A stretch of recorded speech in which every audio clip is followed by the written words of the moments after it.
The air is soft tonight. The desert has gone quiet, and the Nile, that ancient river, moves with a slow and timeless grace. The moon reflects on its dark surface, like a memory gently stirred. You sit there in stillness, hearing only the whisper of reeds, the occasional splash of a night bird landing, and the distant sound of someone singing an old lullaby, passed from mother to daughter for generations. This is Egypt, not the Egypt of war or pyramids or gold-laden tombs, but another Egypt, a quieter one. A world hidden between the lines of grand monuments and long-dead kings. This is the Egypt of women. You've heard of the pharaohs. Of course, their names chiseled into stone, their deeds sung in temples. But in the warm hush of this night, those grand tales don't matter much. Here, by the flickering glow of an oil lamp, you begin to feel something else.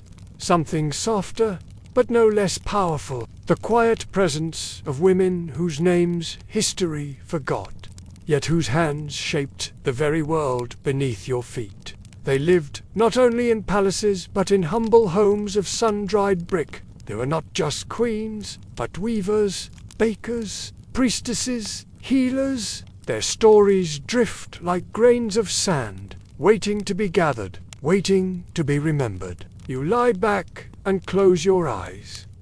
Imagine the scent of jasmine in the warm air. You're walking through an ancient village, past mud walls streaked with palm shadows. A young girl is grinding barley beside her grandmother. A midwife kneels beside a woman in labor. A scribe, her fingers stained with ink, copies a prayer to the goddess Isis.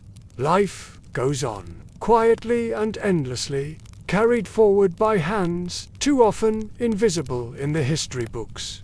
And yet, they were there. They were everywhere. In temples, they served the gods, offering incense and song. In gardens, they gathered herbs for medicines they themselves created. In workshops, they made linen so fine it seemed to float in air. In homes, they told stories that kept memory alive when the official scribes were silent. Just let their lives unfold gently before you, like the opening of a papyrus scroll under candlelight. Tonight, those stories will find their voice again. You are warm, and the journey is just beginning. You don't need to remember every name. You don't even need to stay awake. You are safe. Close your eyes. You find yourself now walking through the threshold of a modest home. Not a palace just. A quiet courtyard surrounded by rooms, shaded by woven reeds and swaying palms. The walls are the color of sun-baked earth, and the floor beneath your feet is smooth from years of sweeping. A gentle breeze rustles through the hanging linen curtains. As you step inside, you hear the rhythmic tapping of a loom. A woman sits before it, her hands deftly threading fine white linen. She hums softly to herself, lost in the motion of her work. This is not just cloth, it's a craft passed down from mother to daughter, generation to generation. Egyptian linen was prized across the ancient world, and much of it came from women just like her. This home, like many others, is more than a place of rest. It is a workshop, a school, a place of ritual. You notice a shelf lined with clay. Jars, some hold honey, others oils or medicine, some crushed minerals used for cosmetics. A coal pot, its lid carved like a lotus flower, sits beside a small mirror made of polished copper. These aren't just tools of vanity. They're part of a woman's identity, her care, her connection to the divine. You pass another room.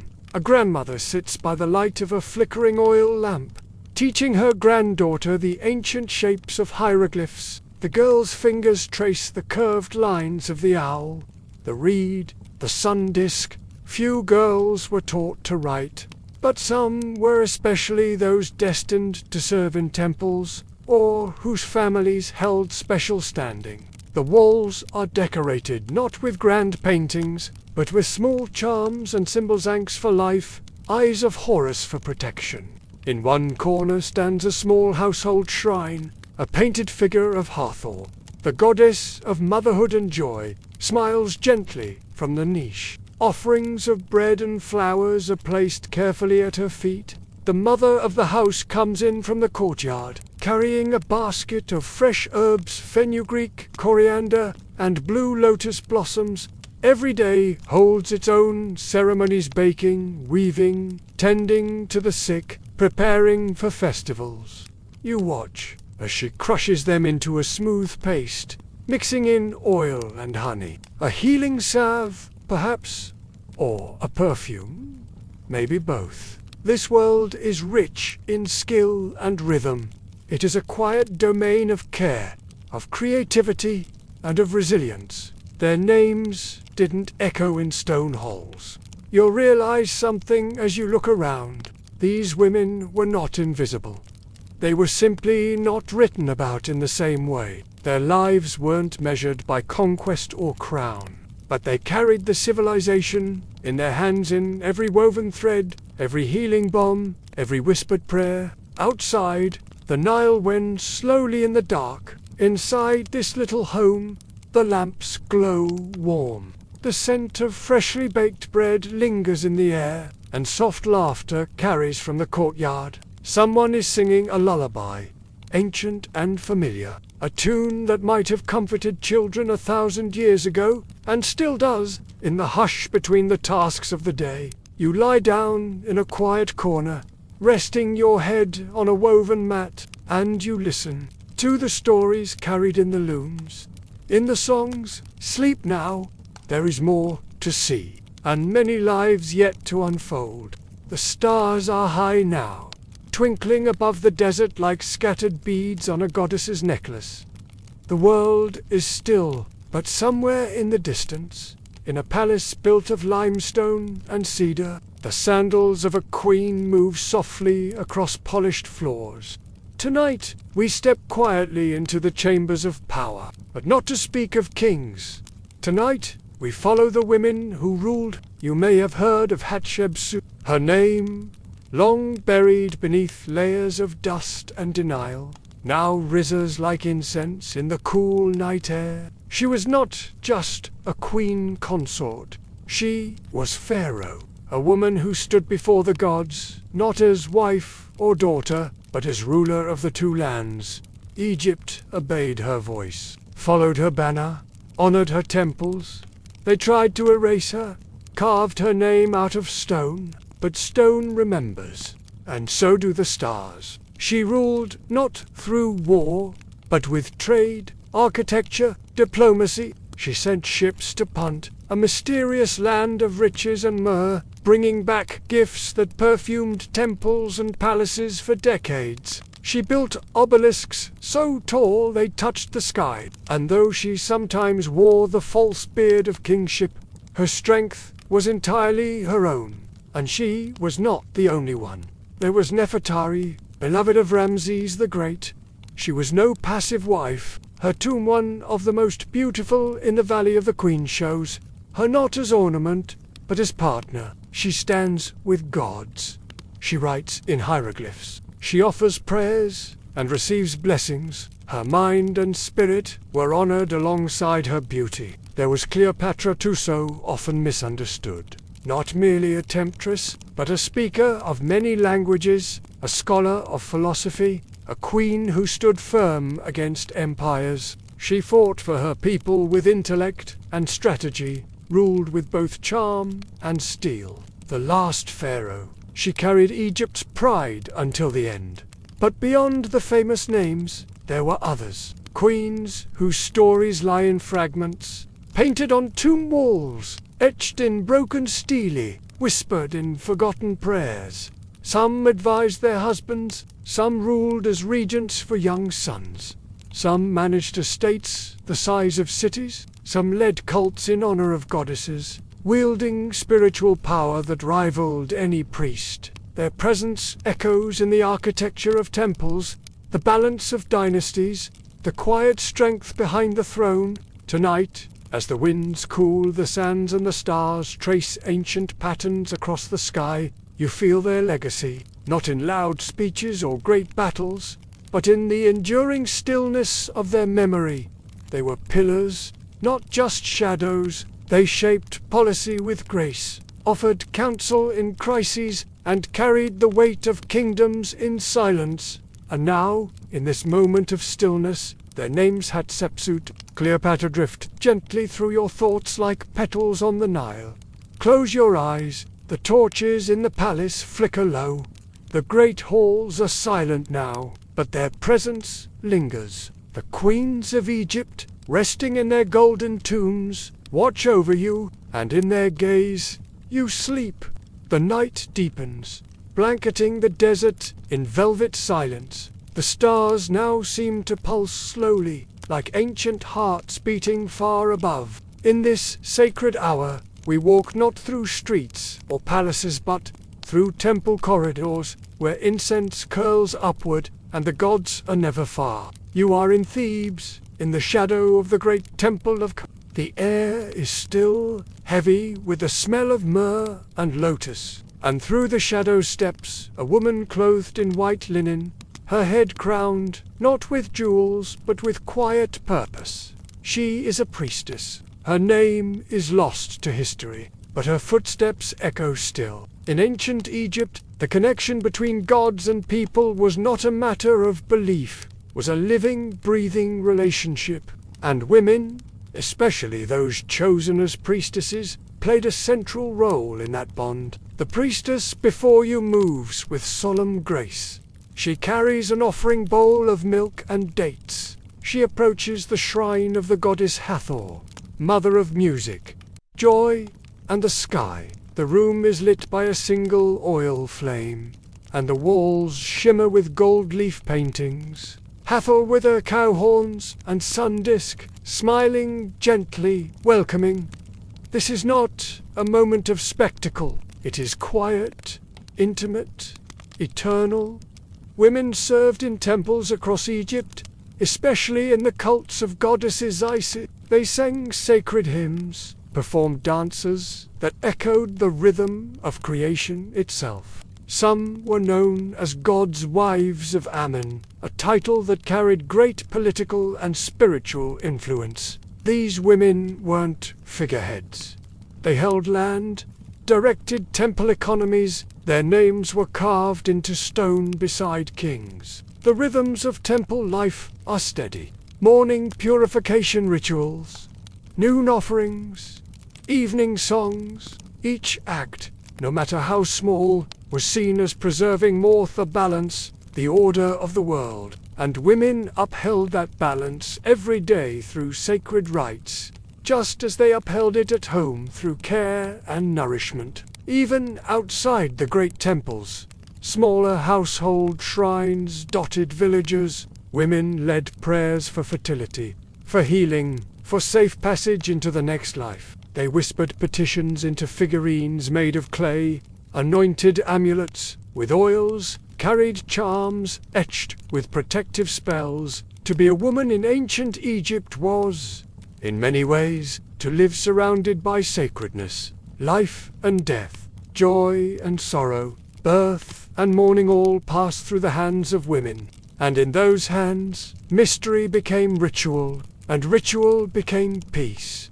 The priestess before you kneels now. She touches the cold floor, whispers a prayer in a language older than memory, and for a moment, all the world seems still. You sit beside her in that stillness, and in that silence, you feel not alone, but connected. To the divine, to the women who came before, to the stars, the river, the endless turning of time. Sleep now, under the gaze of the gods. You are safe here, and you are blessed. The sky has shifted. A new breeze curls through the palm trees, carrying the soft hush of parchment against reed mats. You waken or perhaps you're still dreaming beside a low table scattered with ink pots, brushes, and thin scrolls of papyrus.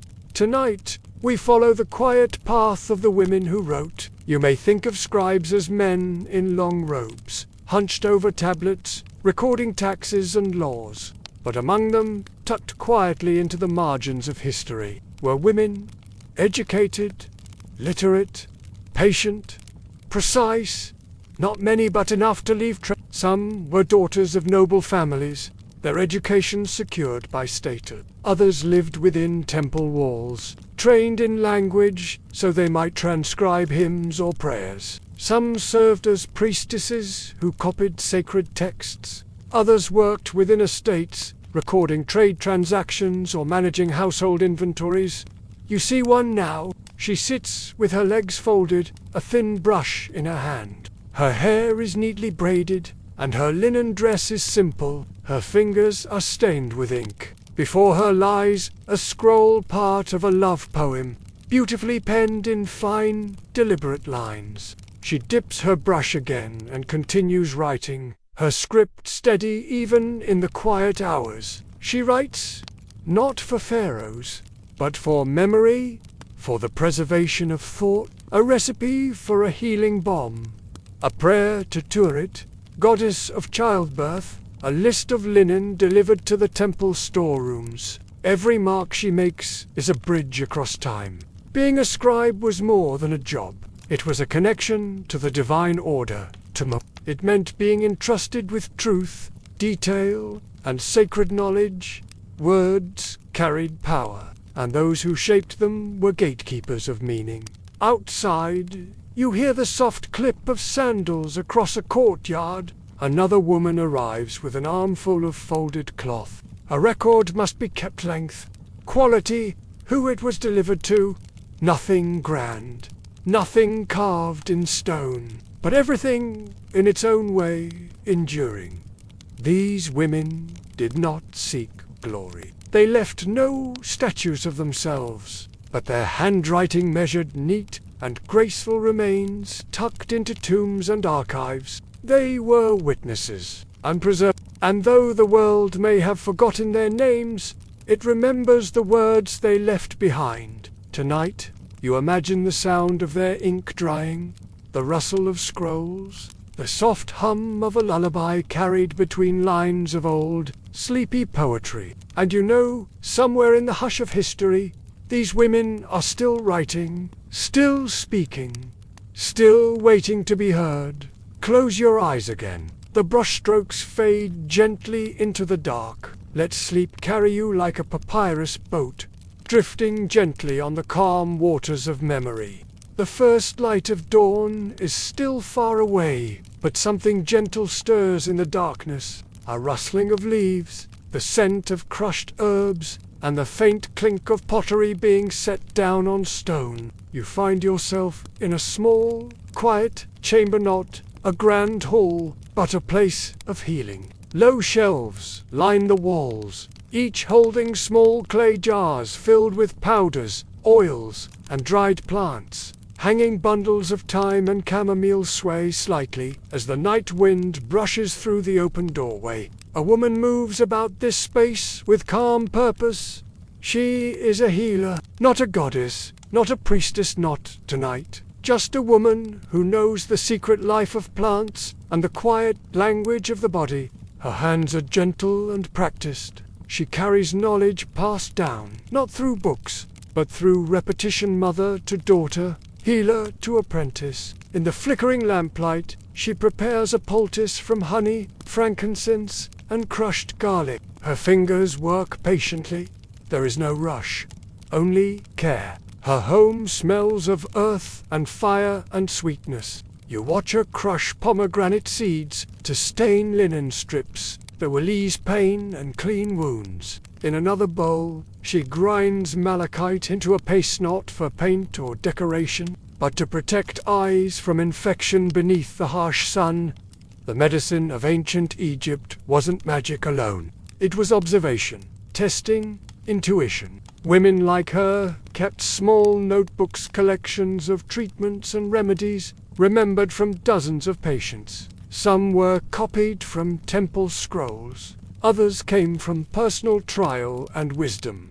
People came from nearby villages to see her. Mothers with fevers, children with snake bites, travelers with broken bones or broken hearts. And always she greeted them the same way, with a cool cloth, A prayer murmured to Sekhmet, the lion-headed goddess of healing, and a soft, steady voice that promised relief. Outside, the stars remain, but they seem to dim just slightly. The world grows quieter still. You lie on a woven mat nearby, the scent of lavender drifting toward you from a simmering pot. Your eyes begin to close, but your thoughts linger on the healer's hand, so calm, so certain. You imagine all the women like her, across generations, whose wisdom saved lives, even when their names faded into the sand. They were mothers, daughters, sisters, midwives, guardians of the sick, guides of the dying, comforters of the living, and in their presence, pain soft, fear dissolved, balance returned. You are safe here, in this room lit by warm lamplight and ancient trust. The healer hums a tune older than memory. You let go of the day and sink softly into rest. The darkness is soft now, beginning to lift at the edges. You stir gently in your sleep, and the world begins to shift again, not with grand music or mystery, but with the quiet energy of a new day beginning. Now you are walking along a dusty road. Just as the sun begins to rise behind the eastern hills, a cool breeze still lingers from the night, but the sky is slowly turning gold. You are not alone.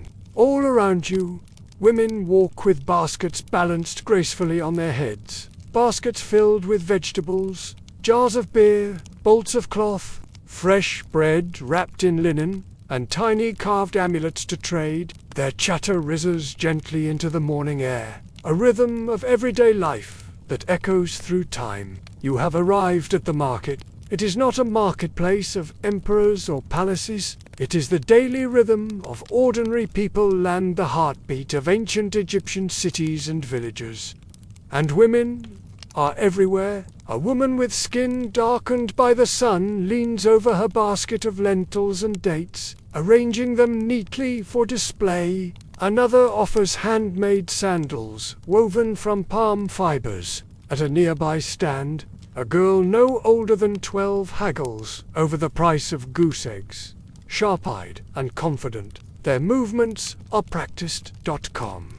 They've done this every morning since they could walk. You pass by a woman with eyes that smile before her lips do. She is selling finely ground flour, made from barley she and her daughters milled at dawn. Beside her, a friend sells fragrant blue lotus petals steeped in honey used for perfume, medicine, or dreams. The market is more than trade.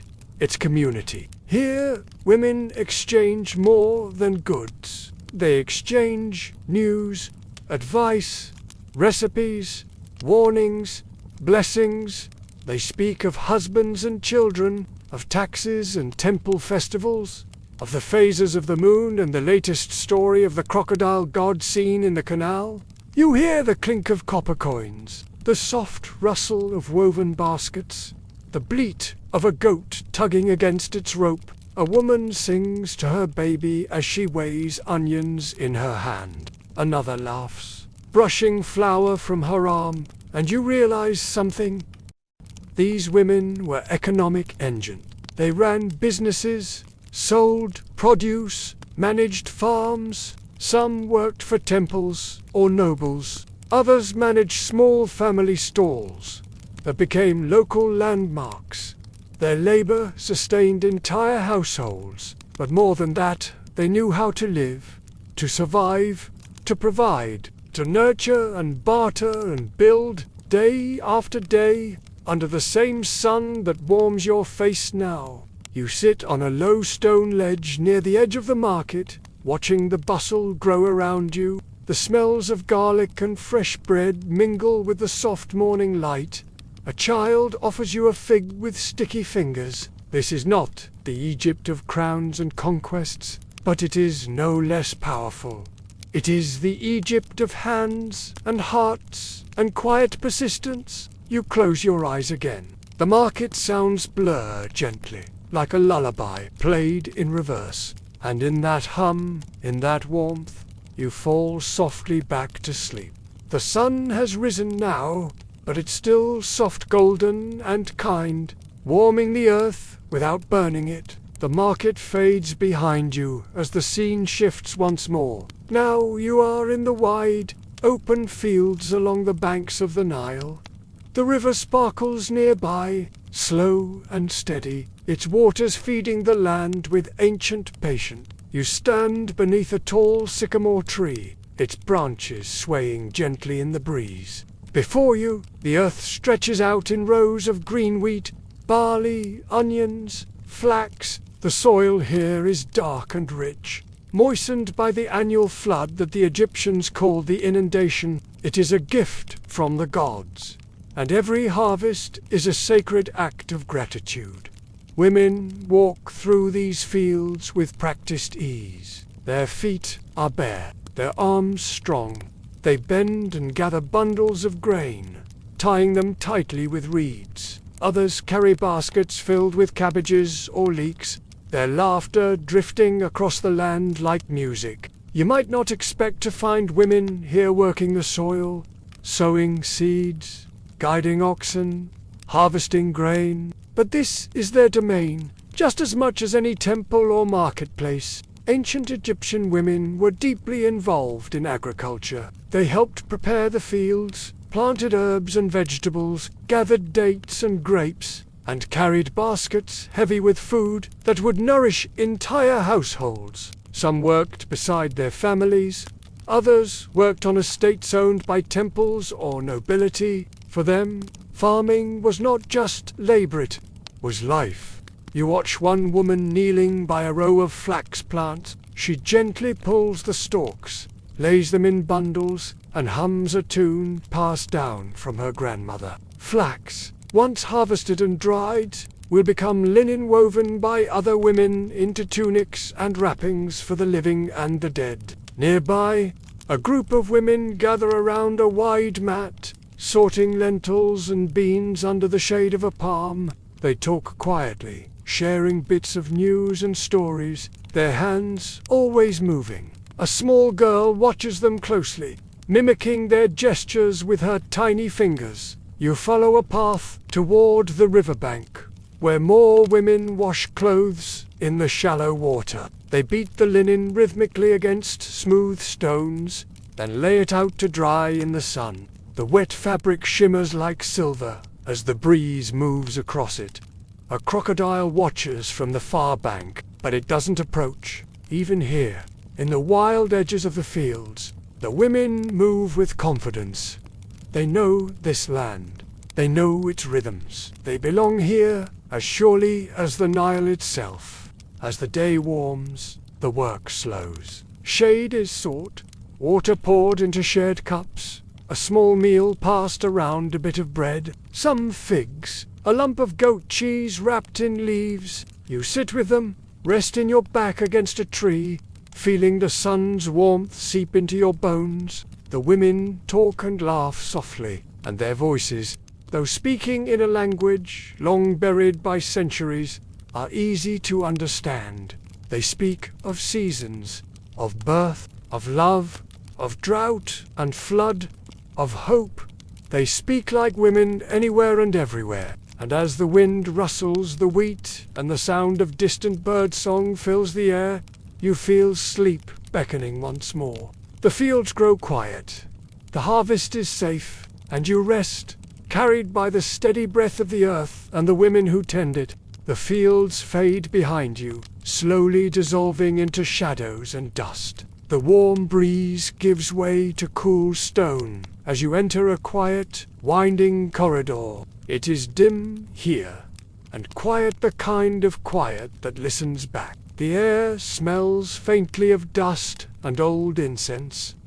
You are in a tomb, but not one of gold and grandeur. This is a simpler resting place, carefully into rock, built by loving hands and meant to last. You run your fingers along the wall. The stone is warm, and it hums softly beneath your touch, as though it remembers every name ever spoken here. And in these walls, the women speak, Painted figures in faded color show women seated beside husbands, holding lotus flowers, playing harps, holding small children. They are not background characters, they are present, central.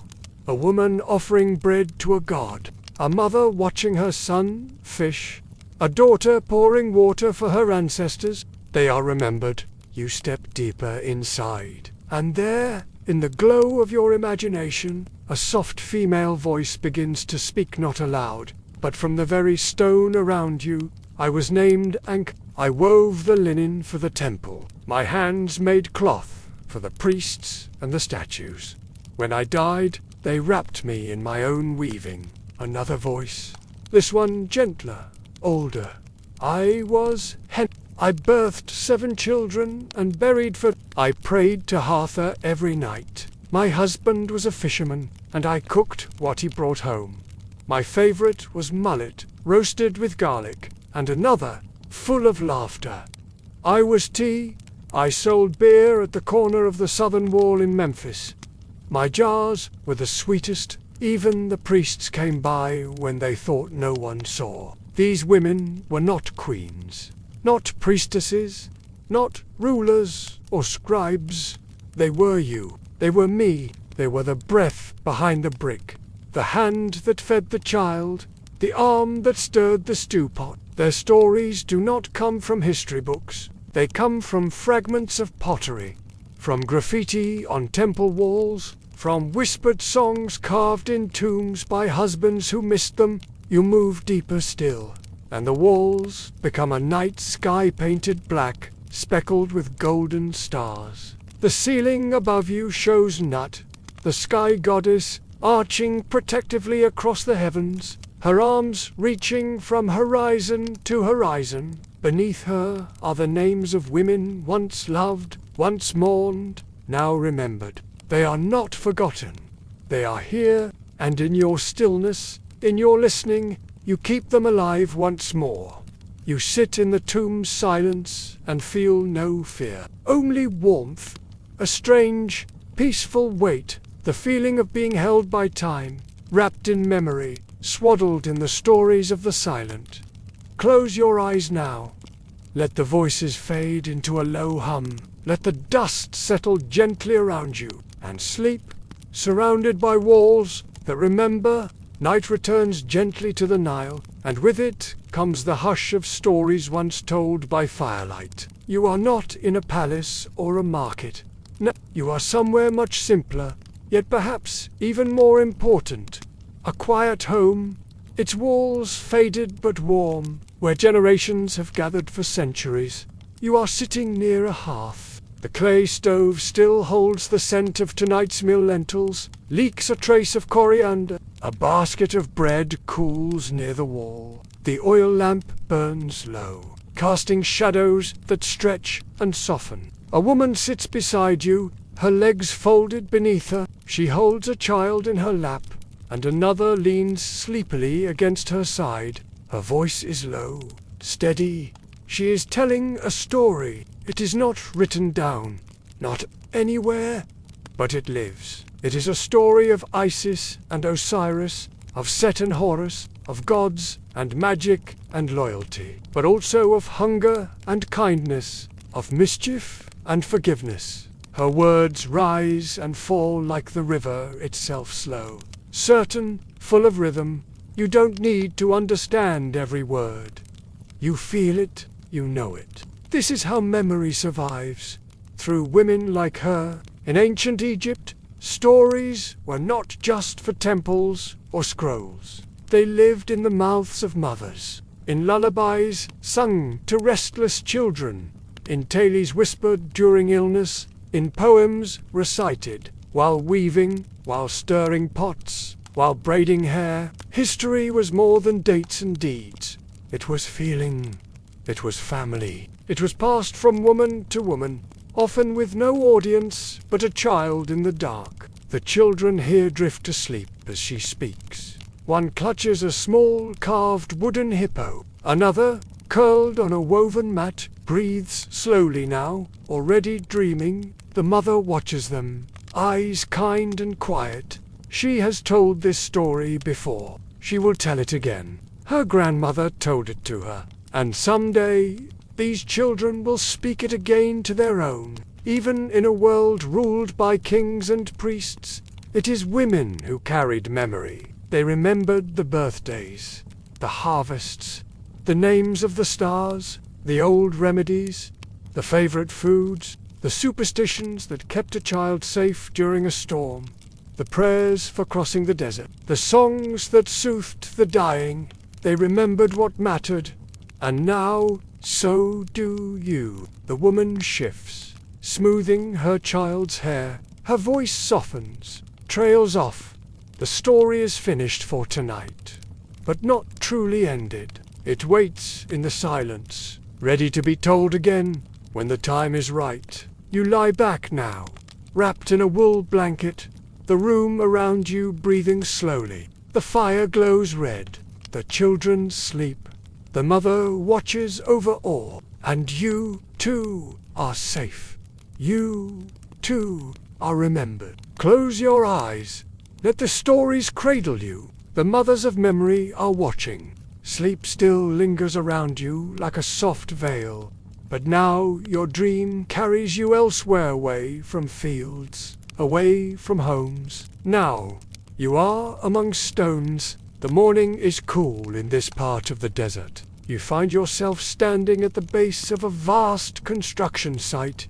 Not the kind filled with shouts or hurried motion, but something older, more deliberate. This is not the building of a palace. It is the quiet creation of a tomb. And among the men who carry limestone blocks and etch deep into the cliff face are women. They are not chiseling statues or stacking stones. Not today, but they are here. A young woman kneels beside a painted jar, carefully mixing crushed pigments, malachite for green, ochre for red, charcoal for black. She dips a reed brush into the bowl and adds a new line to the wall before her. A slender figure of the goddess Mahot, holding the feather of truth. Her hand is steady, her focus pure. Women in ancient Egypt were rarely called architects, but they were creators, painters, muralists, keepers of proportion and symbol. Some belonged to families of artisans in places like Deir el Medina, a village built for the workers of royal tombs. In these tight-knit communities, talent passed from parent to child, sons and daughters alike. This woman is one of those daughters. Beside her, an older woman traces a design onto papyrus, a funerary spell in delicate hieroglyphs. She has written the same prayer for decades. Her writing is steady, flowing like water. Each symbol holds power, each word protection. Even the funerary dolzy mole carved figures meant to serve the deceased in the afterlife are shaped by women's hands. A mother and daughter sit near the doorway, carving details into the clay, tiny baskets, staffs, and grain sacks. They paint the eyes last, whispering a blessing as they do. There is beauty here, in this dusty place. Not just in the gold and jewels, but in the care taken by women who work quietly beside their husbands, brothers, or on their own. They build not only for death but for remembrance, for love. You sit beneath a half-finished mural, the scent of dust and paint still fresh in the air. A breeze blows in from the open desert, ruffling the scrolls on the table. You wonder if they ever signed their names. Some may have, most did not. But still here they are, in the curve of a painted ankle, in the flourish of a symbol for eternity, in the whispered prayer carved into the stone of a tomb that has stood for 3,000 years. Their work lasted. Their hands shaped the places where pharaohs slept, where gods were honored, where names were preserved. You close your eyes against the light, and in your dream, the painted goddess smiles gently at you from the wall. You'll rest beneath her gaze, and the builders continue on, their brushes rising and falling like a heartbeat beneath the desert sky. The air changes once more.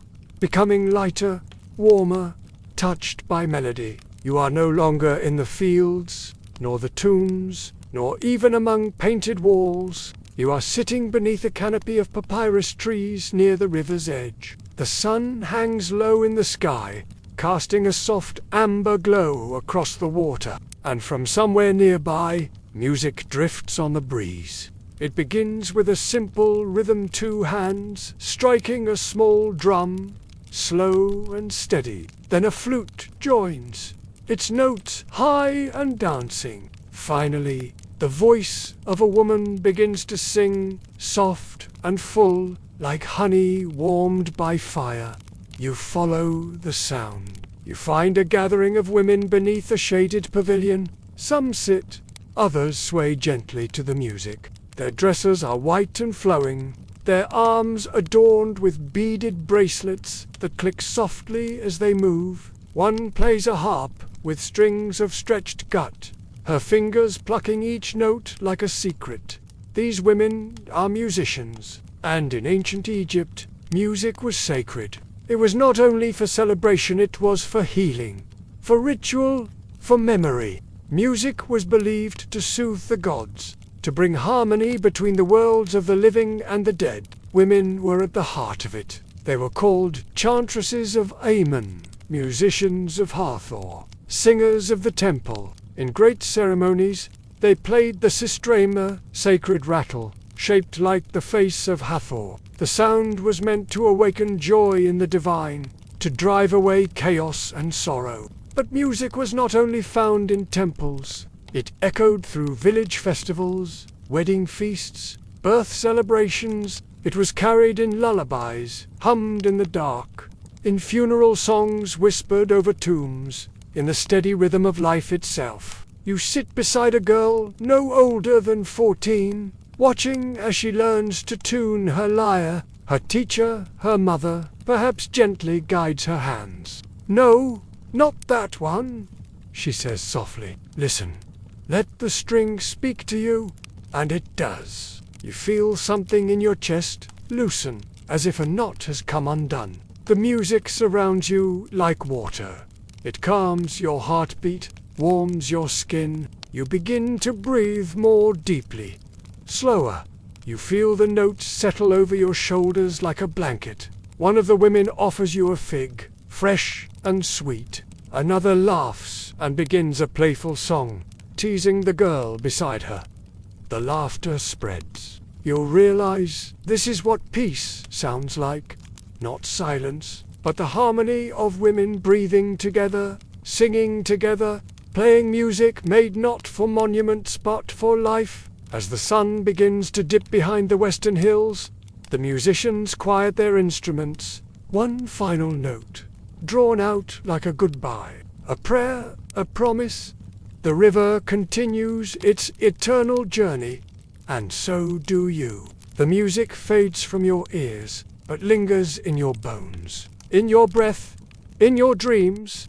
You close your eyes, listening to the echo, and you sleep, held by the rhythm of memory. The sky is a deep velvet now, scattered with stars as bright as polished stones. The night is still. You feel yourself gently guided, as if taken by the hand and led into a quieter place, a place of breath and heartbeat, of first cries and final sighs. You are in a narrow room, lit by a single flame. The walls are close, the air warm. There is a bed of reeds in the center, clean linens folded at its side, a bowl of water, a woven basket, and beside them, a woman waiting. She is a midwife, not a priestess, not a queen, but in this moment, she holds a kind of power that belongs to no temple and no throne. She has delivered hundreds of babies. She has seen first breaths and last. She has washed the bodies of the newly born and the newly departed. She does not fear life. She does not fear death. She is their witness. And in ancient Egypt, she was revered. Midwives knew how to turn breech babies, how to ease pain with herbs and warm stones, how to wrap a newborn's limbs and whisper a blessing into their tiny ears. They were not only healers but guardians at the very edge of existence. Life passed through their hands. The woman before you now waits patiently. A mother nearby breathes slowly through the pain. Another midwife places a cool cloth on her brow, murmuring encouragement. Outside the door, family members whisper prayers to Torit, the goddess of childbirth, part hippopotamus, fierce and protective. There is no panic here, only rhythm, breath, water, pain, and peace. And then a cry, a sharp, beautiful sound, piercing the silence like a note from the heavens. The midwife lifts the child, wraps it carefully in soft cloth, and places it into the mother's waiting arms. There are tears, but they are quiet. Joy does not need to be loud. The moment is sacred, ordinary and sacred. Later, as the newborn sleeps, the midwife collects the soiled linens and herbs. She hums a tune as she cleans. She has done this before. She will do it again.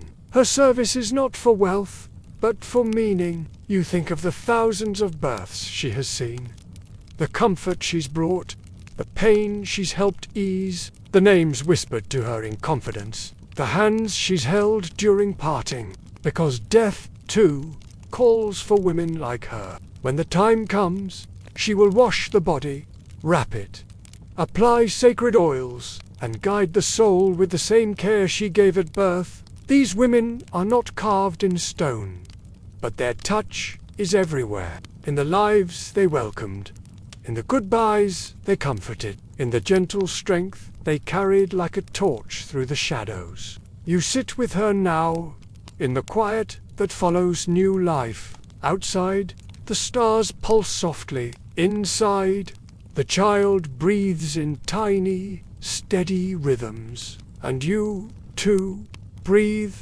calm, safe, held.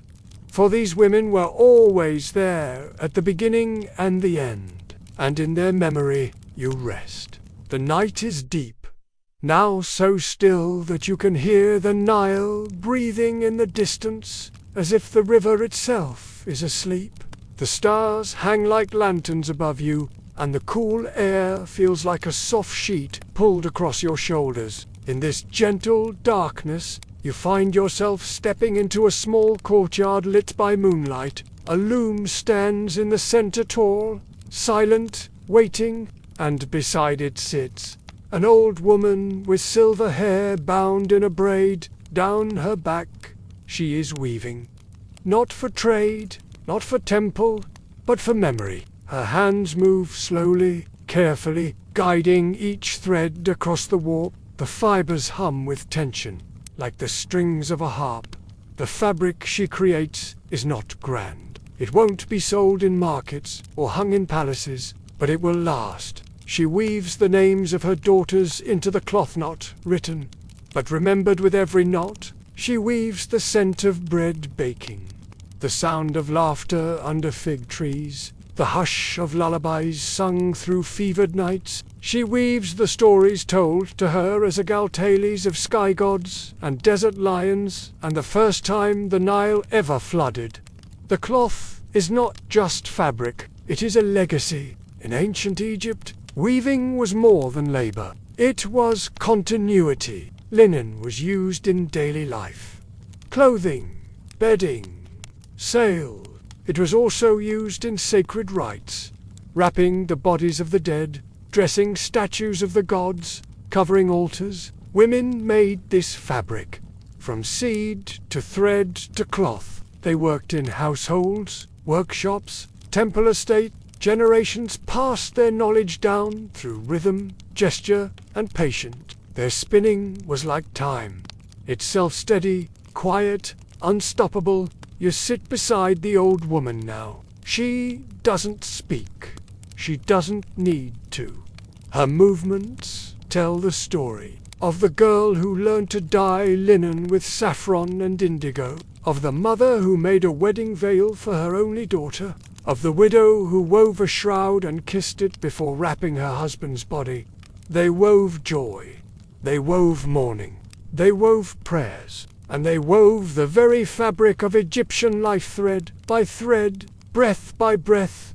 The loom creaks softly. The moon passes overhead, casting shifting light across the courtyard, and you understand.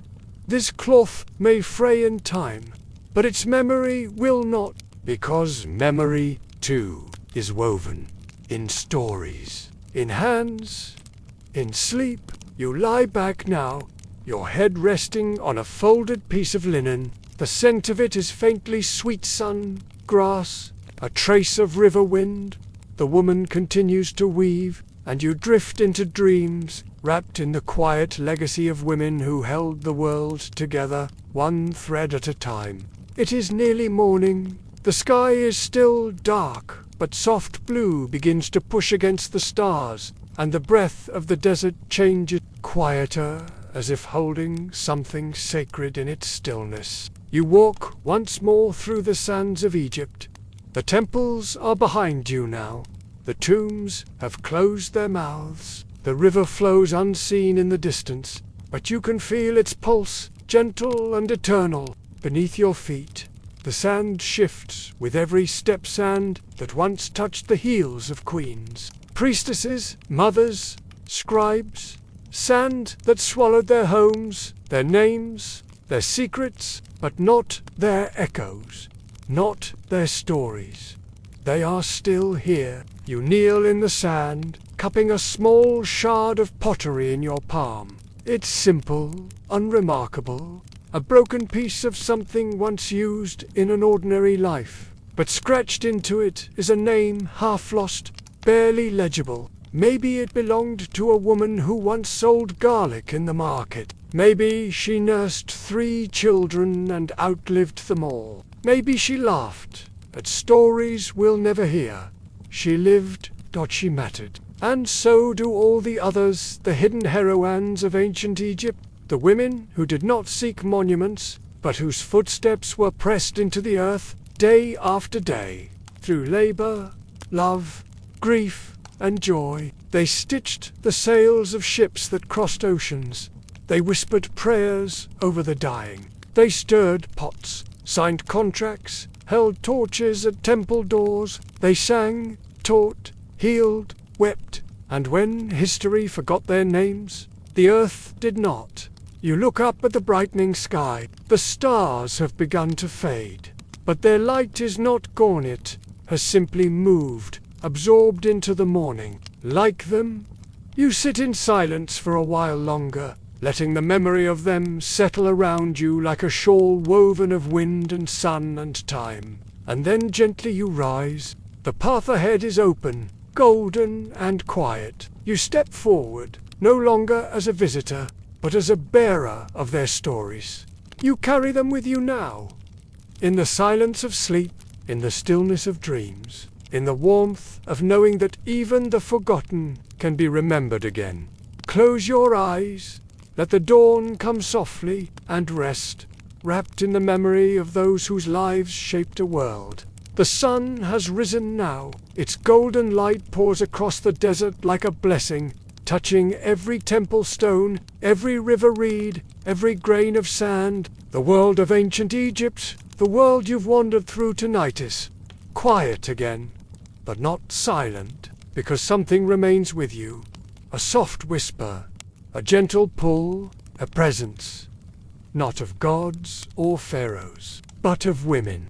Their lives did not always shine with crowns or conquest. Many left no monuments, no gold, no carved stone that bore their names, but their hands shaped homes, their songs shaped stories, their strength shaped a civilization that still echoes through time. You've walked beside queens and priestesses, sat quietly with healers and scribes, slept beneath woven cloth, died by calloused hands, listened to lullabies and watched life pass through the doorways of birth and death. And now you are part of that memory. Every time you remember the woman who painted the walls of a tomb, Every time you whisper the name of a midwife, or a weaver, or a singer, every time you look at the stars and think of the mothers who watched over the Nile beneath that same sky, you keep them alive, because the forgotten are never truly go not, as long as someone still remembers. Not as long as someone still tells their story, even in the quiet, even in sleep. So tonight, as you rest beneath your own stars, far from the banks of the Nile but close in spirit, know this. You carry the legacy of women whose names were carved into time by the work of their hands, the beat of their hearts, and the gentleness of their love. You are part of the remembering, part of the echo, and now, wrapped in their stories, you are ready to rest. Sleep well, and sleep gently. The women of ancient Egypt are watching over you,